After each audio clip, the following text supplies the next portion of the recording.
টালিগঞ্জ থেকে জামনগর সব জায়গায় বিয়ের আবহ। অনন্ত আম্বানি ও রাধিকা মার্চেন্টের প্রি ওয়েডিংয়ের রেস এখনও চলছে। এদিকে রেজিস্ট্রি বিয়ে সেরেছেন অনুপম রায় ও প্রস্মিতা পাল। কাঞ্চন মল্লিক ও শ্রীময়ী চট্টরাজ রেজিস্ট্রির পর অবশ্য আনুষ্ঠানিকভাবেই সাত পাকে বাধা পড়েছেন। এবার কি বনি সেনগুপ্ত ও কৌশানী মুখোপাধ্যায়ের পালা? এমন প্রশ্ন উঠতেই মুখ খুললেন বনি কৌশানীর বিয়ে নিয়ে দুটি রটনা শোনা যাচ্ছিল। কেউ বলছিলেন লোকসভা ভোটের পরই তারকা যুগলে 4 হাত এক হবে।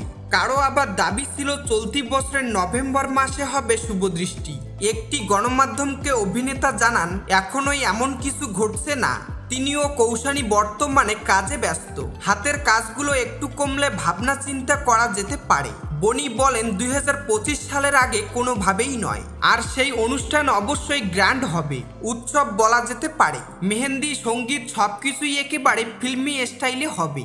2015 সালে মুক্তি পায় রাজ চক্রবর্তী পরিচালিত পারবো না আমি ছাড়তে তোকে। সেই ছবিতে জুটি বাঁধেন বনি ও কৌশানী।